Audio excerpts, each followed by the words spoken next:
अस्सलामुअलैकुम दोस्तों, अमरीकी ज़वाल शुरू हो चुका है। कोई माने या ना माने, तमाम ऐसी निशानियां सामने आ रही हैं कि अनकरीब दुनिया की वाहिद सुपर पावर अपने अंजाम को पहुंचने जा रही है। वो अमरीका जिसके आगे कोई मुल्क नहीं ठहरता था, आज वो ईरान जैसे कई गुना छोटी ताकत के आगे बेबस हो चुका है। दोस्तों, अफगानिस्तान में बोरिया बिस्तर गोल होने के बाद अब इराक के हवाले से भी बड़ी खबर आई है। अमरीकी इत्तेहाद जो अरसा दराज से इराक में दाइश से लड़ने के बहाने मौजूद था, आज ईरानी कोशिशों के नतीजे में बड़ी शिकस्त से दो चार हो गए हैं। इराक में अमरीकी फौज को निकाल बाहर करने का ईरानी अज़्म जीतता हुआ नजर आ रहा है और अमरीका अपने इत्तेहादियों समेत भागने पर मजबूर हो चुका है। मजीद तफसील में जाने से पहले आपको बताते चलें कि आप देख रहे हैं अपनी दुनिया टीवी। वीडियो को व्हाट्सएप, फेसबुक और दीगर सोशल मीडिया पे जरूर शेयर करें। लाइक करने के साथ साथ हमारे चैनल को भी सब्सक्राइब करें और साथ में घंटी के निशान को दबाना मत भूलें। कमेंट बॉक्स में पाकिस्तान जिंदाबाद, पाक फौज जिंदाबाद, ISI के गुमनाम हीरोज को सलाम और कश्मीर बनेगा पाकिस्तान का नारा जरूर कमेंट कीजिएगा।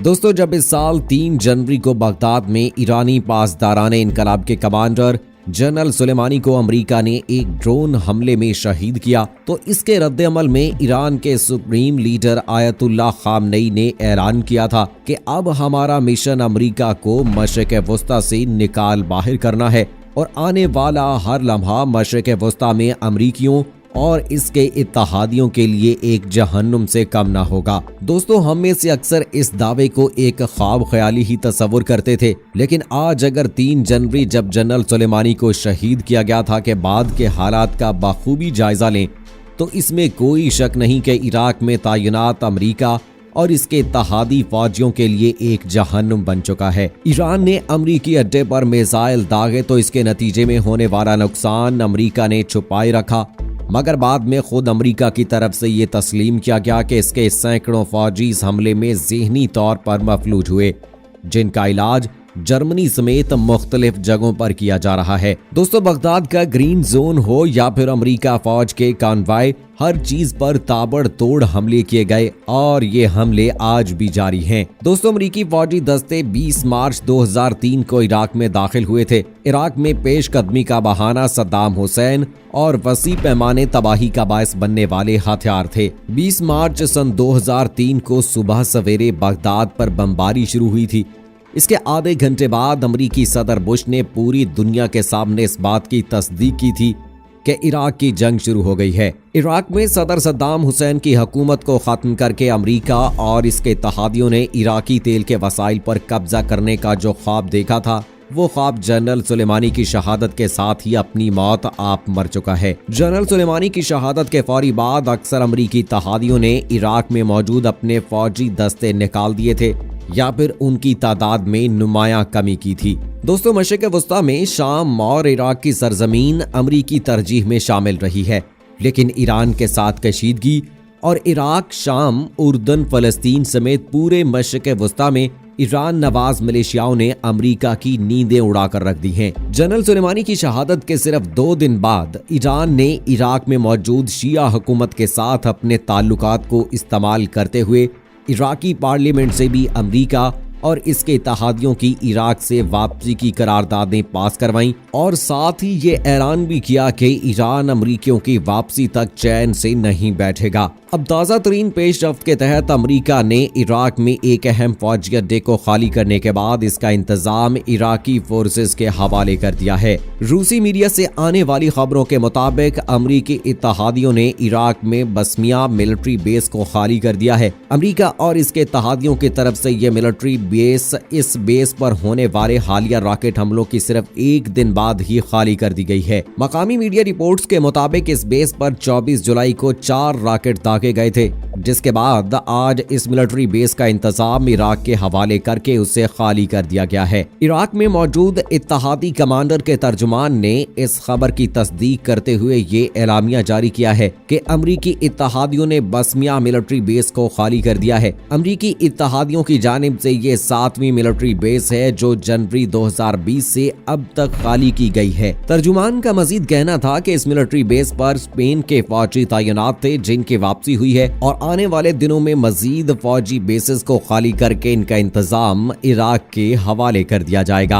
अमेरिका और इसके इत्तहादियों को ईरानी जनरल सुलेमानी की शहादत के बाद 5 जनवरी 2020 को इराकी पार्लियामेंट ने मुल्की मिलिट्री बेसिस फौरी खाली करने की करारदाद पास करते हुए अमेरिका और इत्तहादियों को सख्त पैगाम दिया था। दोस्तों, इस करारदाद के जवाब में अमेरिका ने सख्त रद्देमल देते हुए मौक़िफ़ अपनाया था कि अमेरिका और इसके इत्तहादियों की तरफ से बनाई गई तनसीबात की अदायगी करने की सूरत में ही अमेरिका और इसके इत्तहादी इराक से जाएंगे। लेकिन जैसे ही जनरल सुलेमानी की शहादत के नतीजे में इराक में अमेरिका और इसके इत्तहादियों पर हमले शुरू हुए तो अक्सर अमेरिका इत्तहादियों ने अज खुद वापसी का ऐलान कर दिया था। और जब अमेरिका के अल्ताजी बेस पर ईरान की तरफ से मिसाइल हमला हुआ तो इसके बाद से ही अमेरिका और इसके इत्तहादियों ने वापसी की राह पकड़ने का इरादा कर लिया। दोस्तों, ईरान और अमेरिका में बढ़ती हुई कशीदगी की सबसे बड़ी मेन वजह कल का वाकया है, जिसमें ईरान के मुसाफिर बरदार तैयारे को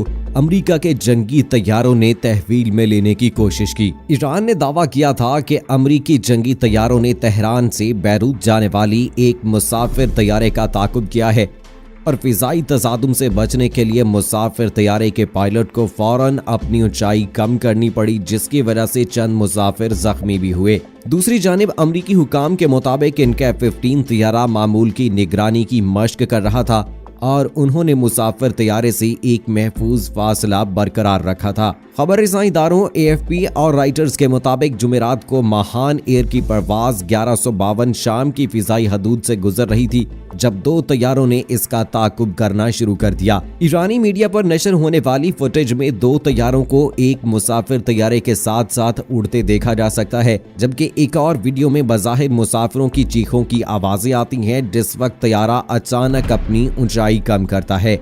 ईरानी मीडिया ने पहले दावा किया था कि ये तैयारे इसराइली थे, ताहम मशरिक़ वस्ता में कायम अमरीकी सेंट्रल कमांड की जानिब से एक बयान में बताया गया कि इनके F-15 तैयारे ने नामालूम जहाज की शनाख्त करने के लिए करीब से मुआयना किया, जो कि बैनुल अक़वामी क़वाइद के मुताबिक था। बयान में कहा गया कि F-15 ने मुआयने के दौरान 1000 मीटर यानी 1 किलोमीटर का फासला बरकरार रखा था। मकामी मीडिया पर नशर होने वाली खबरों के मुताबिक शाम के इलाके अल-तनफ में मुबैना अमरीकी जंगी तैयारों ने एक ईरानी मुसाफिर तैयारे का ताकुब किया, जिसकी वजह से कप्तान को अपनी ऊंचाई अचानक कम करनी पड़ी और मुसाफिरों को चोटें भी आईं। ताहम इस वाक़े के बाद मुसाफिर बरदार तैयारा अपनी मंजिल की तरफ गामजन रहा और मुकर्ररा वक्त पर बैरूत पहुंच गया। लबनानी हुकाम ने रॉयटर्स को बताया कि जहाज में सवार तमाम अफराद बाहिफाजत बैरूत एयरपोर्ट उतर गए हैं, ताहम कुछ मुसाफिरों को चोटें आई हैं। ईरानी मीडिया ने एक ऐसे मुसाफिर से बात की जिसके सर पर चोट लगी थी। उन्होंने बताया कि जब जहाज ने अचानक अपना रुख नीचे की तरफ किया तो उनका सर छत से टकरा गया। ईरानी मीडिया के मुताबिक पायलट ने तैयारों से राबाबित कायम किया और जब उन्होंने अपनी शनाख्त अमरीकी जाहिर की तो पायलट ने उन्हें महफूज फासला बरकरार रखने की ताकीद की। ताहम अमरीकी फौज के तर्जुमान कप्तान बेल अर्बन ने कहा कि इनके F-15 तैयारे ने अल-तनफ में मौजूद अमरीकी अफवाज की हिफाजत के मद्देनजर ये कदम उठाया और जब पायलट ने अपनी शनाख्त महान एयर की परवाज के तौर पर करवा दी तो F-15 ने इससे एक महफूज फासला बरकरार रखा। ईरान की वजारत खारजा के तर्जुमान अब्बास मूसवी ने कहा कि इस वाक़े पर कानूनी और सियासी कार्रवाई अमल में लाई जाएगी। अमेरिका और इसराइल ने महान एयर पर ईरान के पासदारान इनकलाब से रवाबत के बाइस पाबंदी आयद कर रखी है और एयरलाइन के बारे में हाल ही में इंकशाफ हुआ है कि इसका मशरिक़ वस्ता में कोरोना वायरस के फैलाव में भी किरदार रहा है। तो दोस्तों, अमेरिका इस वक्त बौखलाहट का शिकार है क्योंकि चाइना की तरफ से उसे बड़े चैलेंजेस का सामना है।